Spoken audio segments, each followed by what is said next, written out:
Hi all, അസ്സലാമു അലൈക്കും. Welcome back to Silna's kitchen. ഇന്നത്തെ റെസിപ്പി നല്ല ടേസ്റ്റി ആയിട്ടുള്ള അടിപൊളി ഒരു ഈവനിങ് സ്നാക്സിൻ്റെ റെസിപ്പിയാണ്. ഒട്ടും തന്നെ എണ്ണ കുടിക്കാത്ത നല്ല ടേസ്റ്റി ആയിട്ടുള്ള ഒരു ഈവനിങ് സ്നാക്സിൻ്റെ റെസിപ്പിയാണിത്.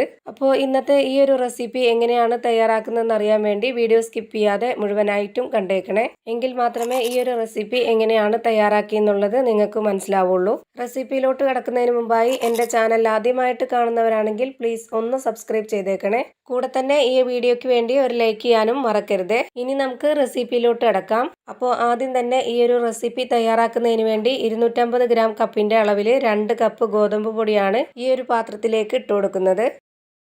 ഇനി ഇതിലേക്കൊരു നുള്ള് ചെറിയ ജീരകത്തിൻ്റെ പൊടി ഇട്ട് കൊടുക്കാം. പൊടിയില്ല മുഴുവനാണെന്നുണ്ടെങ്കിൽ അങ്ങനെ ഇട്ട് കൊടുക്കാം, കുഴപ്പമില്ല.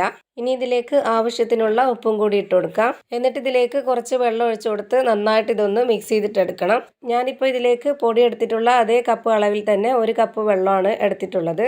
ആദ്യമേ തന്നെ ഈ വെള്ളം മുഴുവനായിട്ടും ഒഴിച്ചു കൊടുക്കാതെ ഘട്ടം ഘട്ടമായിട്ട് ഒഴിച്ചു കൊടുത്തിട്ട് നന്നായിട്ട് ഇതൊന്ന് മിക്സ് ചെയ്തിട്ടെടുക്കാം. അല്ലാന്നുണ്ടെങ്കിൽ ഇതിൻ്റെ പരുവം തെറ്റിപ്പോവും. ഇപ്പോൾ ഇതിൽ വെള്ളം പോരാ, ഇനി കുറച്ചുകൂടി വെള്ളം ഒഴിച്ചു കൊടുക്കാം.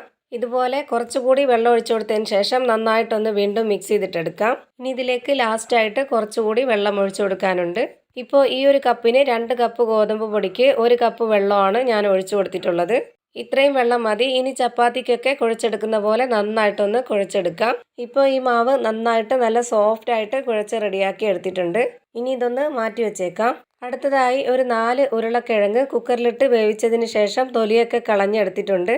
ഇനി ഈ കിഴങ്ങ് നന്നായിട്ടൊന്ന് ഉടച്ചെടുക്കാം. കിഴങ്ങ് നന്നായിട്ട് വേവിച്ചെടുത്താൽ മാത്രമേ ഇതുപോലെ പെട്ടെന്ന് തന്നെ ഉടഞ്ഞു കിട്ടുള്ളൂ. ഇപ്പോൾ മുഴുവൻ കിഴങ്ങും നന്നായിട്ട് ഉടച്ചെടുത്തിട്ടുണ്ട്. ഇനി ഇതിലേക്ക് വലിയ ഒരു സവോള പൊടിയായിട്ട് അരിഞ്ഞത് ഇട്ട് കൊടുക്കുന്നുണ്ട്.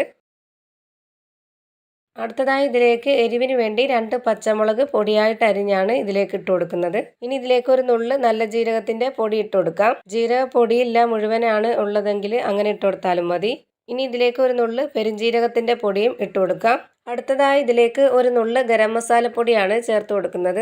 ഈ ഗരം മസാല പൊടിച്ചെടുക്കുമ്പോൾ തന്നെ ഇതിൻ്റെ കൂടെ കുരുമുളകും കൂടെ ചേർത്ത് പൊടിച്ചതാണ്. അതുകൊണ്ട് ഞാൻ ഇതിൽ സെപ്പറേറ്റ് ആയിട്ട് കുരുമുളക് പൊടി ചേർത്ത് കൊടുക്കുന്നില്ല.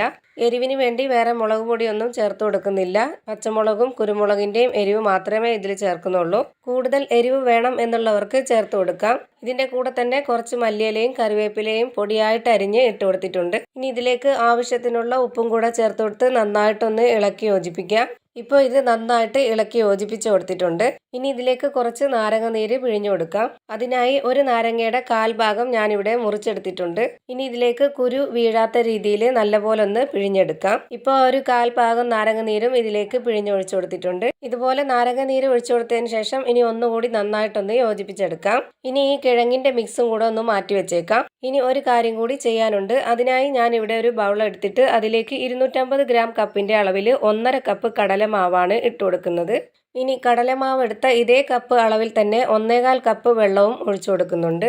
കടലമാവ് എടുക്കുമ്പോൾ നന്നായിട്ട് അരിപ്പയിൽ അരിച്ചെടുത്തതിന് ശേഷം വേണം എടുക്കാൻ. അല്ലാന്നുണ്ടെങ്കിൽ നമ്മൾ എത്ര വെള്ളം ഒഴിച്ച് ഇളക്കിയെടുത്താലും കട്ടയായിട്ട് തന്നെ കിടക്കും. ഇപ്പോൾ ഈ മാവ് ഒട്ടും തന്നെ കട്ടകളില്ലാതെ നല്ല പോലെ ഇളക്കി യോജിപ്പിച്ചെടുത്തിട്ടുണ്ട്. ഇനി ഈ ഒരു സ്നാക്സ് ക്രിസ്പി ആയിട്ട് കിട്ടാൻ വേണ്ടി 50 ഗ്രാം അളവിൽ അരിപ്പൊടിയാണ് ഇട്ട് കൊടുക്കുന്നത്. അരിപ്പൊടി ഇട്ട് കൊടുക്കുമ്പോൾ വറുത്തതായാലും വറുക്കാത്തതായാലും കുഴപ്പമില്ല. ഇനി ഇതിലേക്ക് ഒരു നുള്ള് ഗരം മസാല പൊടിയാണ് ഇട്ട് കൊടുത്തിട്ടുള്ളത്. ഇനി ഒരു നുള്ള് മഞ്ഞൾപ്പൊടി ഇട്ട് കൊടുക്കാം. ഇനി ഇതിലേക്ക് ഒരു 1/2 സ്പൂൺ അളവിൽ മുളക് പൊടിയും ഇട്ട് കൊടുക്കുന്നുണ്ട്. ഇനി ഇതിലേക്ക് ആവശ്യത്തിനുള്ള ഉപ്പും കൂടി ഇട്ട് കൊടുക്കാം. ഇനി ഇതിലേക്ക് ഒരു 4 ഉണക്കമുളകും കുറച്ച് കറിവേപ്പിലയും കുറച്ച് മല്ലിയിലയും കട്ട് ചെയ്തത് ഇട്ട് കൊടുക്കാം. ഇനി ഇതെല്ലാം കൂടെ ചേർത്ത് നന്നായിട്ടൊന്ന് ഇളക്കി യോജിപ്പിച്ചെടുക്കാം.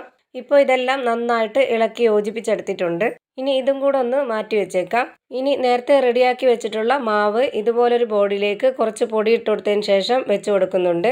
ഇനി ഈ മാവിനെ 4ആയിട്ടൊന്ന് കട്ട് ചെയ്തെടുത്തതിന് ശേഷം ഇതോരോ ബോൾസ് ആക്കി എടുക്കാം. ഇപ്പോൾ എല്ലാ മാവും ഇതേപോലെ ഈ ഒരു വലിപ്പത്തിൽ ബോൾസ് ആക്കി എടുത്തിട്ടുണ്ട്. ഇനി ഇതിൽ നിന്നും ഒരു മാവ് എടുത്തുകൊണ്ട് ഇതുപോലെ ബോർഡിലേക്ക് വെച്ച് കൊടുത്തിട്ട് ഇത് നന്നായിട്ടൊന്ന് പരത്തിയെടുക്കാം. ചപ്പാത്തിക്ക് പരത്തിയെടുക്കുന്ന അതുപോലെ തന്നെ നല്ല നൈസായിട്ടല്ല, ഇച്ചിരി കട്ടിയായിട്ട് ഇരിക്കുന്ന രീതിയിൽ വേണം ഇത് പരത്തിയെടുക്കാനായിട്ട്. ഇപ്പോൾ ഞാനിതുപോലെ നന്നായിട്ട് പരത്തിയെടുത്തിട്ടുണ്ട്. ഇനി ഇതുപോലെ ഒരു ഗ്ലാസ് എടുത്തിട്ട് ഇതുപോലെ ഈ ഒരു റൗണ്ട് ഷേപ്പിൽ ഞാൻ എല്ലാ മാവും ഒന്ന് കട്ട് ചെയ്തെടുക്കുവാണ്.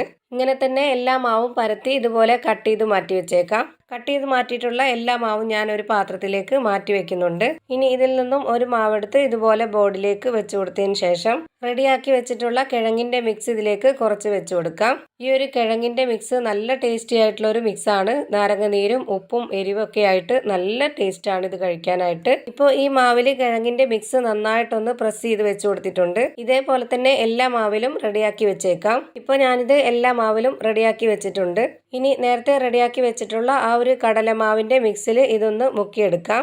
ഇതുപോലെ ഓരോ മാവും കടലമാവിൻ്റെ മിക്സിലൊന്ന് മുക്കിയെടുത്തതിന് ശേഷം തിളച്ച എണ്ണയിലേക്ക് ഇട്ട് കൊടുക്കാം. ഇനി ഇതെല്ലാം ഒന്ന് നന്നായിട്ടൊന്ന് ഫ്രൈ ചെയ്തെടുക്കാം. നമ്മുടെ ഈ ചാനലിൽ ഒരുപാട് വെറൈറ്റി റെസിപ്പികളൊക്കെ ഉണ്ട്. സമയം കിട്ടുമ്പോൾ തീർച്ചയായിട്ടും അതെല്ലാം ഒന്ന് കണ്ട് സപ്പോർട്ട് ചെയ്തേക്കണേ. ഇപ്പോൾ ഇതിൻ്റെ ഒരു ഭാഗം വന്നിട്ടുണ്ട്. ഇനി ഇതൊന്ന് തിരിച്ചിട്ട് കൊടുക്കാം.